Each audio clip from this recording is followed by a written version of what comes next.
And as we just heard, though it's hundreds of miles offshore, Hurricane Danielle's effects are expected to be felt this weekend along the Atlantic coast in the form of high surf and those dangerous rip currents. The Weather Channel's Mike Seidel is in Ocean City, Maryland, with more on that. Mike, good morning. Good morning, Amy. We can pick up where Jim left off as far as Danielle. Hundreds of miles away, but sending its swell or waves towards the East Coast. And on an otherwise perfect beach weekend here in late August, there will be one issue: rip currents. Now, rip currents are narrow channels of water. They're fast-moving, they're strong, they flow away from the beach, but they're going to be ramping up today and tomorrow. A moderate to high risk you can see from Myrtle Beach, South Carolina, through the Outer Banks up here to Ocean City and to Long Island. The best bet: heed the lifeguard's advice, swim near a lifeguard stand, and if you get caught in a current, swim parallel to the beach and out of the current. Now, rip currents tend to be worse as the tide is going out. Low tides along most of these beaches here in the mid-Atlantic are later on this afternoon. Amy? And Mike, speaking to just how dangerous these rip currents can be, there have been a significant amount of rescues this season, correct?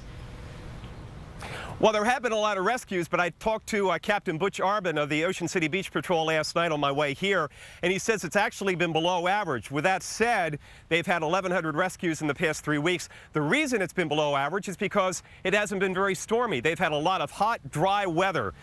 Great for business. In fact, the locals, Amy, here are referring to this as Lake Ocean City. But one thing is for sure, the surfers behind me this morning are stoked for some tasty waves this weekend and next week with Earl. Back to you. All right, Mike Seidel, thank you very much. We don't get the word stoked on the show enough. Can I just say that? He delivered it really well, too. He did. I like that. We want to head over to the news desk now. MSNBC's Willie Geist is stoked with the headlines. Good morning, Lester and Amy. I am stoked to be here. Thanks very much. And now to yet another big storm making news, one that seemed to come out of nowhere in the last 24 hours. Hermine is headed for the Texas coast, the third tropical system to impact that area so far this year. The Weather Channel's Mike Seidel joins me now from South Padre Island. Good evening, Mike. Good evening, Kate. This time yesterday, all it was a cluster of thunderstorms down in the southern Gulf of Mexico in the Bay of Campeche. And tonight we're dealing with the season's 8th tropical storm, bearing down on the coast with 60-mile-an-hour winds. Take a look at this radar, lit up like a Christmas tree. Now, the center is swirling just under about 100 miles southeast of where we are in South Padre, just off the Mexican coast. It's heading north-northwest, which will bring those bands in red to the coast this evening. Those bands in red contain the strongest winds and the blinding rains. Now, before landfall, Hermine has a small chance of becoming a hurricane, so hurricane watches are up for this area. But after landfall, the winds weaken as it heads north. Then it's all about the rain.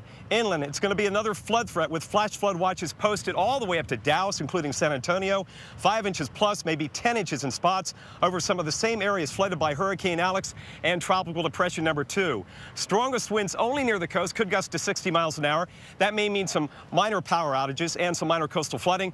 And of course, the Weather Channel will keep you posted all night. We'll have more from the coast tomorrow morning on the Today Show. And one final note, Kate, we don't expect any interruption or damage to oil and gas operations in the Gulf of Mexico. Well, that at least is good news. Mike Seidel, thank you so much. We'll keep an eye on it. And to the other big story in the Gulf, of course, what has become a detective story tonight as BP